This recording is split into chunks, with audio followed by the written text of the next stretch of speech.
हे friends, मैं Lakshmi LPS academy journey to excellence में आपका बहुत स्वागत करती हूँ। आज हम लोग पढ़ेंगे संसद।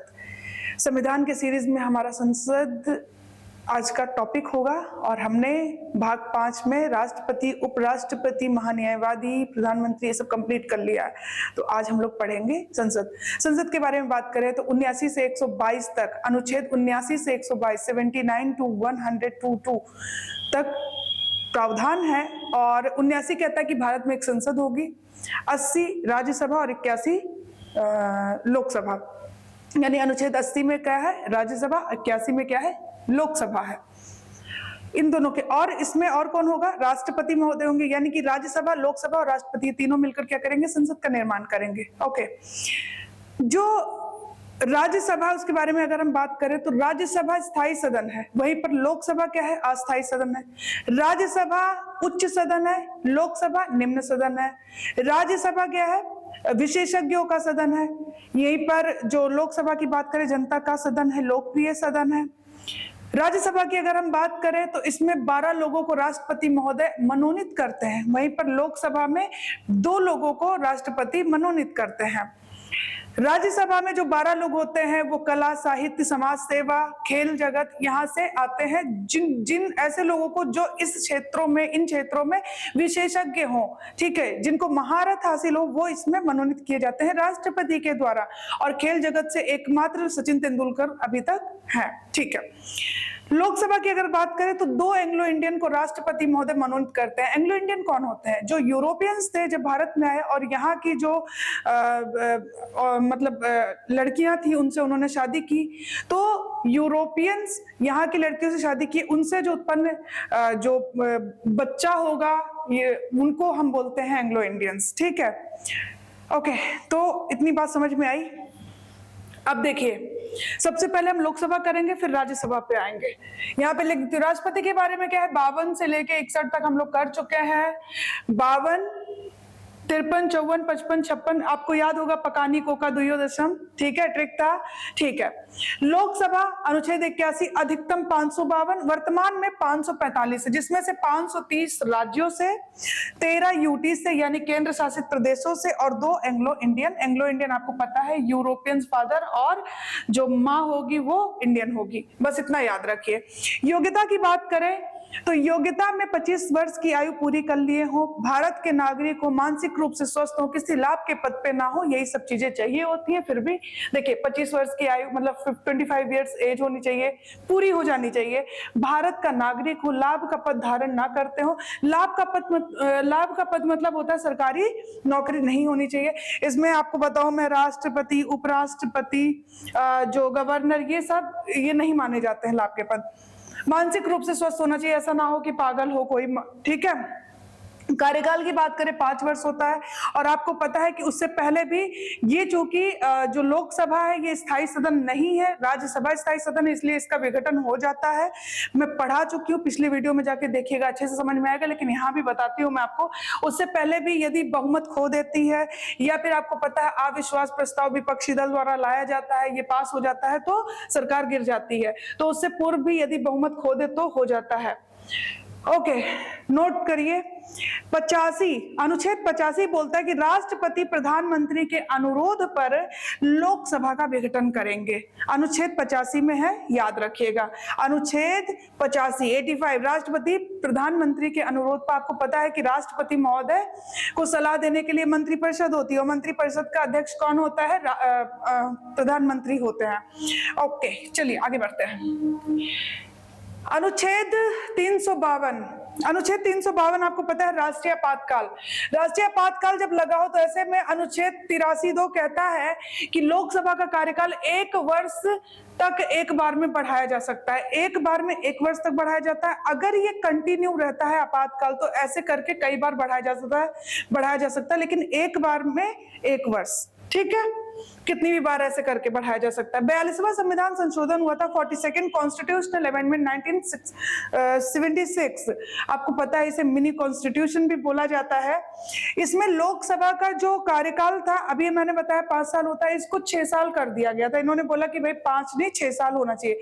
लेकिन फिर से क्या हुआ, एक और कॉन्स्टिट्यूशनल अमेंडमेंट हुआ, 44वां संविधान संशोधन, जिसमें क्या किया गया, पुनः पहले जो था पहले जैसी स्थिति ला दी गई, मतलब कि 6 नहीं 5 ही रहेगा, तो ऐसा कर दिया गया 44 में। और 44वां आपको पता है कि जब मैंने मूल अधिकार पढ़ाया था तो बताया था कि 44वें संविधान संशोधन द्वारा जो संपत्ति का अधिकारों से हटा दिया गया था।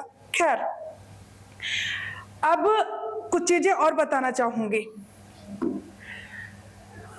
ध्यान से सुनिए।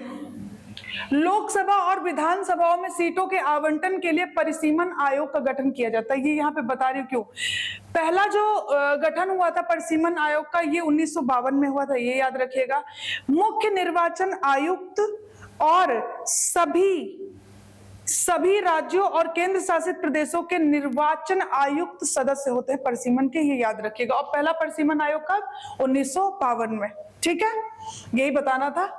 और एक चीज और सुनिए, परिसीमन नहीं हो सका कहाँ का, अरुणाचल, नागालैंड, असम और मणिपुर, ये याद रखिएगा। चलिए आगे बढ़ते हैं। ओके, अब आपको पता है कि लोकसभा में अध्यक्ष और उपाध्यक्ष होते हैं, राज्यसभा में कौन होते हैं, सभापति और उपसभापति होते हैं। दोनों सेम ही है, बस थोड़ा सा डिफरेंस है, वही समझ जाना है। चलिए हम स्टार्ट करते हैं। देखिए, अध्यक्ष और उपाध्यक्ष दोनों का चुनाव लोकसभा की पहली बैठक से होता है। अब एक चीज और बताती हूँ, आपने प्रोटेम स्पीकर सुना होगा, प्रोटेम मतलब अस्थायी स्पीकर, अस्थायी अध्यक्ष का नाम सुना होगा। जब आम चुनाव के बाद जब लोकसभा पहली बार बैठक के लिए आमंत्रित होती है तो राष्ट्रपति लोकसभा के वरिष्ठतम सदस्य को अस्थायी अध्यक्ष नियुक्त करते हैं, जिसे, और वो तब तक पद पर रहता है जब तक कि नए सदस्य अपना शपथ ग्रहण ना कर लें और वो अपने अध्यक्ष का चुनाव ना कर लें। इसी को हम बोलते हैं प्रोटेम स्पीकर। ठीक है, चलिए, पहली बैठक के बाद उपस्थित सदस्यों के बीच से अध्यक्ष महोदय का चुनाव होता है। यदि पद रिक्त तो लोकसभा रिक्त स्थान के लिए अन्य सदस्य का चुनाव, जिसके चुनाव की तारीख राष्ट्रपति निर्धारित करते हैं। अगर इनका पद रिक्त रहता है तो लोकसभा क्या करती है, उस पद को भरने के लिए चुनाव करवाती है, और उस चुनाव की तारीख कौन निर्धारित करता है, राष्ट्रपति महोदय करते हैं, ये याद रखिएगा। अनुच्छेद 93 कहता है कि लोकसभा स्वयं अपने सदस्यों में से अध्यक्ष और उपाध्यक्ष नियुक्त करेगी, मतलब चुनाव करेगी, नॉट नियुक्त करेगी, चुनाव करेगी। प्रथम लोकसभा का गठन कब हुआ था, 17 अप्रैल 1952 को हुआ था, और जो बैठक हुई थी प्रथम वो हुई थी 13 मई 1952। और आपको पता है प्रथम अध्यक्ष कौन थे, जीवी मावलंकर थे, गणेश वासुदेव मावलंकर, ये याद रखिएगा। और जब जो हमारा मूल संविधान था उसमें जो लोकसभा की संख्या थी वो 500 निर्धारित की गई थी, ये भी याद रखिएगा। चलिए, पद की बात करें अगर अध्यक्ष महोदय की, तो वो पूरे जीवन काल रहता है, लेकिन 3 परिस्थितियां ऐसी होती हैं जब वो अपने पद का त्याग करता है। या तो वो उपाध्यक्ष को अपना लिखित इस्तीफा दे दे, या फिर वो सदन का सदस्य ना रह जाए, उपाध्यक्ष को संबोधित हस्ताक्षर सहित पदत्याग कर दे, और यदि लोकसभा के जो सदस्य होते हैं तत्कालीन समस्त सदस्य बहुमत से पारित संकल्प, और बहुमत भी कैसा होना चाहिए, विशेष बहुमत होना चाहिए, पारित संकल्प द्वारा उसे पद से हटाएं। और आपको बताऊं कि इसको ऐसा संकल्प पारित करने से पहले 14 दिन पहले इसको बता देना होगा। जैसे महाभियोग आप देखते हो 14 दिन पहले नोटिस देनी होती है, ऐसे यहाँ भी 14 दिन पहले इसको क्या करना होगा, इसको नोटिस देना पड़ेगा। ठीक है, चलिए, जब अध्यक्ष को हटाने के लिए, अब देखिए अध्यक्ष महोदय को हटाने के लिए जो संकल्प लाया गया था वो यदि विचाराधीन हो तो अध्यक्ष पीठासीन नहीं होगा। ये बहुत ही इंपॉर्टेंट है, ट्रिकी है, यहाँ से क्वेश्चंस आते हैं। अगर संकल्प विचाराधीन है तो याद रखना वो पीठासीन नहीं होगा।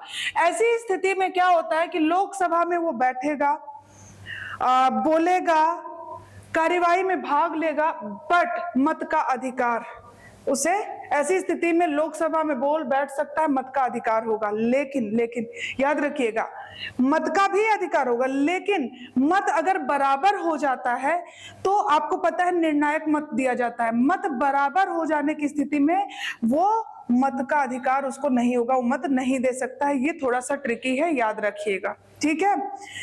अगर विचाराधीन है तो बैठेगा, मत भी देगा, सब कुछ करेगा, लेकिन अगर मत बराबर हो जाते हैं तो निर्णायक मत नहीं दे पाएगा, ये याद रखिएगा। जब लोकसभा विघटित होगी तब देखिए, जब लोकसभा विघटित तो अध्यक्ष अपना पद त्याग नहीं करेगा। क्यों? जब तक नई लोकसभा बैठक ना हो जाए तब तक वो उसी पद पर रहेगा, ये भी याद रखिएगा। उसके बाद कार्य और शक्ति की अगर हम बात करें अध्यक्ष महोदय की, तो लोकसभा और उसके प्रतिनिधियों का मुखिया होता है, सदस्यों की शक्तियां विशेषाधिकारों का अभिभावक होता है, यानी उसका पेरेंट्स होता है, उसका पिता होता है। ओके, सदन का मुख्य प्रवक्ता और सभी संसदीय मामलों में निर्णय अगर लेना है तो इसका निर्णय अंतिम होगा। इंपॉर्टेंट, सदन की कार्यवाही संचालन हेतु जो सदन है उसको जो चलाया जाता है, उसके जो कार्य संचालन होते हैं, उसके लिए जो नियम कानून होगा वो ये बनाएगा, उसका निर्वहन करेगा। अध्यक्ष का प्राथमिक कर्तव्य है ये, और इसका अगर ये इससे संबंधित कोई निर्णय भी लेता है तो इसका निर्णय अंतिम होगा, इसका निर्णय अंतिम होगा। सदन की कार्यवाही संचालन हेतु नियम व विधि का निर्वहन अध्यक्ष का प्राथमिक कर्तव्य और निर्णय अंतिम होगा।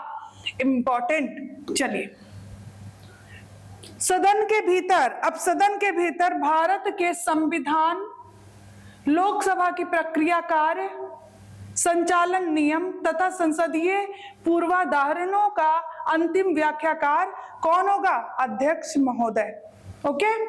गणपूर्ति, गणपूर्ति क्या होती है? जो सदस्य होते हैं उनका 10वां हिस्सा, ठीक है। गणपूर्ति अभाव में सदन को स्थगित कर देगा, अगर 10वां हिस्सा भी नहीं है तो क्या करेगा? रोक देगा कार्यवाही को। किसी मुद्दे पर सदन समान रूप से विभाजित अगर हो जाता है, कोई ऐसा मुद्दा आता है जिसमें समान रूप से विभाजित हो जाता है, तो ऐसे में ये क्या करते हैं? निर्णायक मत का प्रयोग करते हैं अध्यक्ष महोदय। संयुक्त बैठक की अध्यक्षता करते हैं। संयुक्त बैठक आपको बताओ मैं अनुच्छेद 108 में है, और ये जो संयुक्त बैठक होता है इसको बुलाता कौन है? इसको बुलाते तो हैं राष्ट्रपति, लेकिन अध्यक्षता हमेशा कौन करेगा? लोकसभा स्पीकर करेंगे। संयुक्त बैठक जो मनी बिल होता है उसमें संयुक्त बैठक का कोई प्रावधान नहीं है, आपको पता होना चाहिए ये। धन विधेयक, कोई बिल मनी बिल है या नहीं है उसका निर्णय कौन लेगा? लोकसभा स्पीकर लेंगे। मनी बिल हमेशा हमेशा लोकसभा में ही लाया जाता है, राज्यसभा के पास मात्र 14 दिन का टाइम होता है, ये याद रखिएगा। मनी बिल के बारे में अनुच्छेद 110 है, ये भी याद रखिएगा। संयुक्त बैठक की बात करें तो अभी तक 3 बार दहेज प्रतिबंध विधेयक 1959, बैंकिंग सेवा आयोग 1977, 1977, आतंकवाद निवारक अध्यादेश पोटा 2002 3 बार लाया गया, ठीक है। संयुक्त बैठक। ओके, दल बदल संबंधी कानून की अगर बात करें, जब मैंने अनुसूचियां पढ़ाया था तो उसमें मैंने बताया था कि जो मूल संविधान था उसमें 8 अनुसूचियां थी, बाद में कितनी हो गई थी? 12 अनुसूचियां हो गई थी। तो जिसमें मैंने बताया था कि प्रथम राज्य और केंद्र शासित प्रदेश जो भारत के हैं, दूसरी वेतन के बारे में बताती है, तीसरी शपथ के बारे में, चौथी राज्यसभा में सीटों का आवंटन, पांचवी बताती है SC ST, और छठी बताती है ST जो कि असम, मेघालय, त्रिपुरा, मिजोरम में है, सातवीं बताती है केंद्र राज्य और समवर्ती सूची के बारे में, आठवीं बताती है भाषाओं के बारे में, जो पहले 14 थे अभी 22 भाषाएं हैं, और नौवीं बाद में जोड़ी गई, 9वीं 10वीं 11वीं 12वीं, तो 9वीं अनुसूची जोड़ी गई प्रथम संविधान संशोधन 1971, आपको पता है 1951 भूमि सुधार। 10वीं जोड़ी गई दल बदल कानून, 52वां संविधान संशोधन 1985, दल बदल यही हम देखने वाले। 11वीं बता देती हूँ 73वां संविधान संशोधन 1990-92, ग्राम पंचायतें विषय थे 29, और 12वीं अनुसूची 74वां संविधान संशोधन 90-92 विषय थे 18 नगर पालिकाएं। तो हम 10वीं अनुसूची के बारे में बात कर रहे हैं। ये रहा दल बदल संबंधी उपपद, एंटी डिफेक्शन। 10वीं अनुसूची कब जोड़ी गई? 52वां संविधान संशोधन 1985, ठीक है, ये जोड़ी गई। इसके आधार पर लोकसभा के जो सदस्य होंगे उनकी निहत्था के प्रश्न का निपटारा कौन करेगा? अध्यक्ष महोदय करेंगे। बहुत इंपॉर्टेंट है, नोट करिए जरा। 1992 में 1992 में सुप्रीम कोर्ट ने इस संबंध में अध्यक्ष के निर्णय को सुप्रीम कोर्ट में चुनौती दी, ठीक है। अब आ जाइए, अंतर संसदीय समूह के भारतीय संसदीय समूह के पदेन अध्यक्ष के रूप में भी कार्य करेंगे कौन? लोकसभा स्पीकर। विविध निकायों के पीठासीन अधिकारियों के सम्मेलन के अध्यक्ष होंगे कौन? लोकसभा स्पीकर। ओके, चलिए, सभी लोकसभा की संसदीय समितियों के सभापति नियुक्त करेंगे कौन? स्पीकर। कार्यों का पर्यवेक्षण कौन करेंगे? स्पीकर यानी अध्यक्ष महोदय। कार्य मंत्रणा समिति, नियम समिति और सामान्य प्रायोजन समितियों का अध्यक्ष कौन होगा? लोकसभा स्पीकर। स्वतंत्रता की अगर हम बात करें तो आपको पता है ये जीवन काल अपने पद पर रहते हैं, 3 परिस्थितियों में हटते, या तो ये सदन के सदस्य ना रह जाए, या सदन ऐसा बहुमत पारित कर दे, या फिर ये उपाध्यक्ष को अपना रिजाइन लेटर दे दे। ठीक है, जीवन पर्यंत पद पर रहेंगे, पद त्याग करेंगे विशेष बहुमत द्वारा संकल्प पारित करके, और वेतन भत्ता इनका संसद निर्धारित करेगी। कार्य और आचरण पर कोई चर्चा नहीं हो सकती और ना ही कोई आलोचना की जा सकती है, ये इनको स्वतंत्रताएं प्राप्त हैं। तो हमने लोकसभा कंप्लीट कर लिया, अब चलिए राज्यसभा की तरफ बढ़ते हैं। ओके,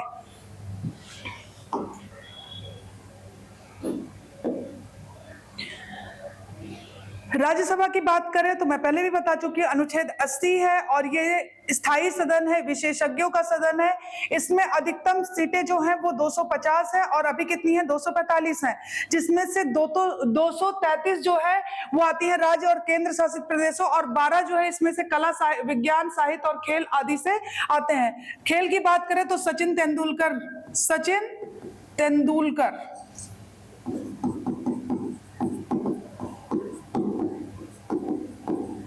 ओके, अधिकतम 250। दिल्ली पुदुचेरी से राज्यसभा में सदस्य भेजे जाते हैं, ये भी याद रखिएगा। अब निर्वाचन की अगर हम बात करते हैं तो राज्य, केंद्र शासित प्रदेश और अप्रत्यक्ष चुनाव होता है इनका। राज्य और केंद्र शासित प्रदेशों से अप्रत्यक्ष चुनाव होता है, यानी राज्यों के विधानसभाओं द्वारा राज्यसभा के सदस्यों का चुनाव किया जाता है। ठीक है, विभिन्न दलों को जिस अनुपात में विधानसभा में सीटें दी जाती हैं, उसी अनुपात में उन दलों को उसी अनुपात में राज्यसभा में सदस्य भेजने का अधिकार होता है। और यह सदस्य राज्यसभा में क्या करते हैं? राज्यसभा में जाएंगे और राज्यों का प्रतिनिधित्व करते हैं, राज्यों की मांगों को, आकांक्षाओं को रखते हैं। तो ये सारी चीजें होती हैं। यह सदस्य राज्यसभा में राज्यों का प्रतिनिधित्व करते हैं। सीटों के आवंटन की अगर हम बात करें तो जनसंख्या के आधार पर होती है, और आपको पता है जनगणना 1971 की, लेकिन 84वां संविधान संशोधन 84th कॉन्स्टिट्यूशनल अमेंडमेंट हुआ। कब हुआ था? 2001 में हुआ था, और इसमें यह बोला गया कि ये सीमित रहेगा 2026 तक। ये बात समझ में आई? अच्छा, लोकसभा में चुनाव कैसे होता है? प्रत्यक्ष होता है। यहाँ पे कैसे होता है? अप्रत्यक्ष होता है। वहां पे लोकसभा में क्या होता है?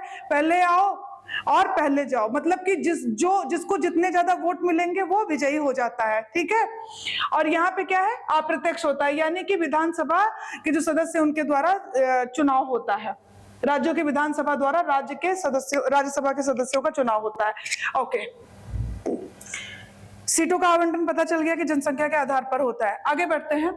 योग्यताओं की अगर बात करें, लोकसभा में हमने क्या देखा था? 25 ईयर्स पूरी हो जानी चाहिए। यहाँ की बात करूं तो 30 वर्ष, 30 वर्ष की आयु पूरी हो जानी चाहिए, भारत का नागरिक होना चाहिए और मानसिक रूप से स्वस्थ होना चाहिए, लाभ के पद पे नहीं होना चाहिए। लाभ का पद मैंने बताया, सरकारी नौकरियां जो होती हैं वो होती हैं। कार्यकाल की बात करें 6 साल, और आपको बताऊं मैं कि ये स्थायी सदन है, इसका मतलब कि ये विघटित नहीं होता है, लेकिन इसके जो सदस्य हैं वो हर 2 वर्ष पे क्या होते हैं? सेवानिवृत्त होते हैं। कितने? 2/3 सदस्य, और वो दोबारा भी आ सकते हैं, ऐसा नहीं है की बात। ठीक है, सभापति की अगर हम बात करें और उपसभापति की, जैसे लोकसभा में हमने देखा अध्यक्ष होते हैं, उपाध्यक्ष होते हैं, यहाँ पे सभापति, उपसभापति हैं। सभापति की बात करें तो आपको अच्छी तरीके से पता है, मैंने उपराष्ट्रपति पढ़ाया है, उसको एक बार जरूर देखिएगा वीडियो। सदैव उपराष्ट्रपति होंगे। राज्यसभा सदस्य ये नहीं होते हैं, याद रखिएगा, ये राज्यसभा के सदस्य नहीं होते। इंपॉर्टेंट, सदस्यों की बैठक की अध्यक्षता, जो चीज अध्यक्ष महोदय कर रहे थे लोकसभा में, वही ये भी करेंगे। सदस्यों के बैठक की अध्यक्ष तौर पर कार्य करेंगे जब बैठक हो रही होगी। बैठक का आयोजन करेंगे, बोलने की किसको बोलना है किसको नहीं बोलना है ये बताएंगे, सदन का संचालन ये करवाएंगे, ठीक है। उपसभापति की अगर हम बात करें तो 233 जो सदस्य होते हैं उन्हीं में से इनका चुनाव होता है। सभापति अगर अनुपस्थित है, अच्छा बताइए उपाध्यक्ष क्या करता है वहां पे? अगर अध्यक्ष महोदय अपने कार्य को करने में सक्षम नहीं है तो उनके कार्यों का निर्वहन कौन करता है? उपाध्यक्ष करता है। उसी तरीके से अगर सभापति अनुपस्थित है तो उनके कार्यों का निर्वहन कौन करेगा? उपसभापति करेंगे। यदि सभापति उपराष्ट्रपति बन जाए, अगर सभापति उपराष्ट्रपति बन जाए तो ऐसे में क्या होगा? उनके कार्यों को कौन संभालेगा? उपसभापति संभालेंगे। राज्यसभा के प्रति ये उत्तरदायी होंगे, कौन? उपसभापति राज्यसभा के प्रति उत्तरदायी होंगे। पद त्याग की अगर हम बात करें, उपसभापति पद किसको त्याग करेंगे?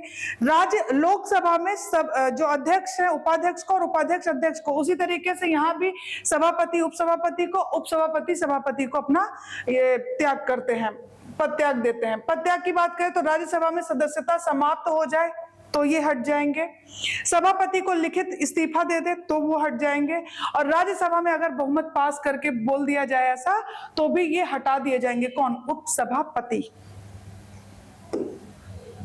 फिर उसके बाद आता है राज्यसभा विशेष। राज्यसभा कुछ मामलों में विशेष, जैसे वहां पे धन विधेयक को लेके स्पेशल पावर है, और कोई संयुक्त बैठक की अध्यक्षता करते हैं कौन? लोकसभा स्पीकर ही कर सकते हैं। तो इसी तरीके से राज्यसभा को भी कुछ विशेष अधिकार हैं, देख लेते हैं।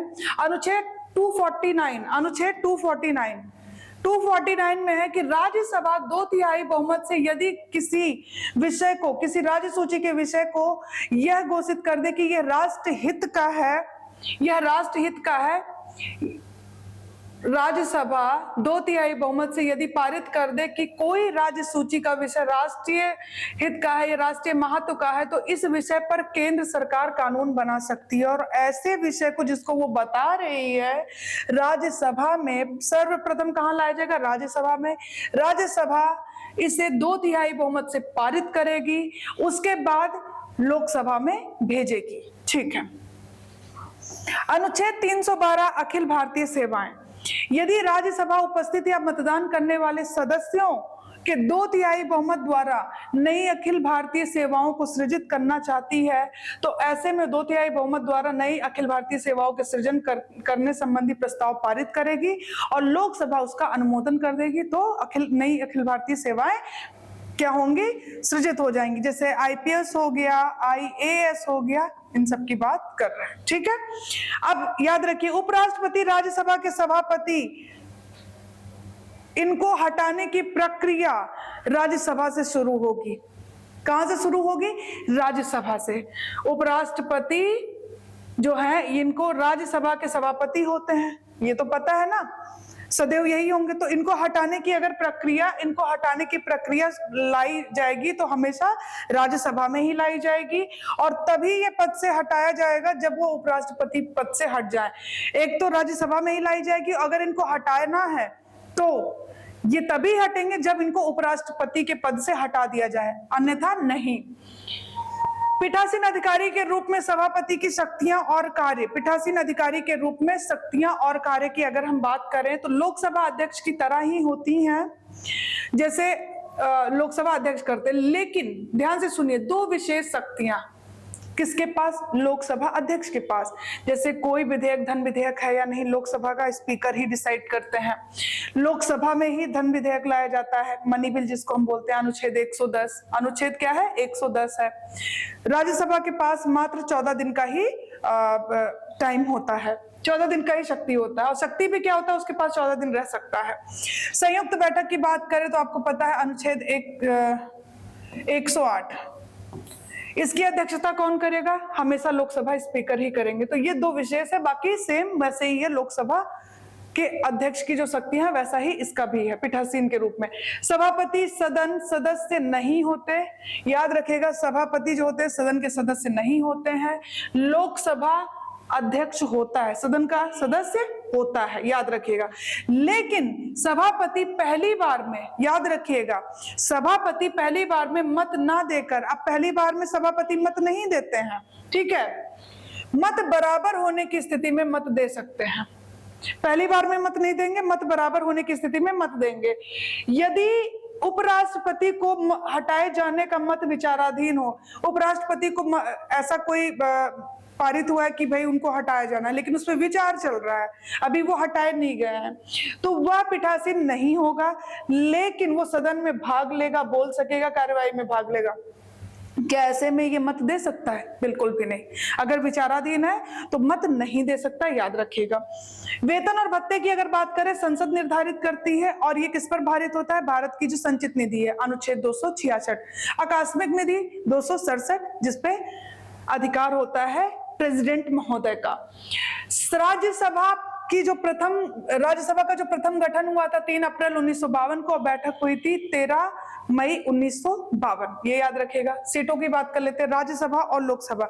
सबसे ज्यादा आपको पता है उत्तर प्रदेश में है, राज्यसभा की सीटें हैं 31 और लोकसभा में है 80। महाराष्ट्र में 19 है राज्यसभा, लोकसभा में है 48। पश्चिम बंगाल में 16 सीटें हैं राज्यसभा और 42 है लोकसभा। बिहार में है 16 राज्यसभा और 40 है लोकसभा। मिजोरम, नागालैंड और सिक्किम लोकसभा और राज्यसभा में 1-1 सीटें हैं। ये इंपॉर्टेंट है, देख लीजिएगा, मिजोरम, नागालैंड और सिक्किम। तो ये हमने पार्लियामेंट कंप्लीट कर लिया। उम्मीद करती हूँ कि आपको वीडियो अच्छी लगेगी। खूब पढ़िए, खूब खुश रहिए। Thank you so much.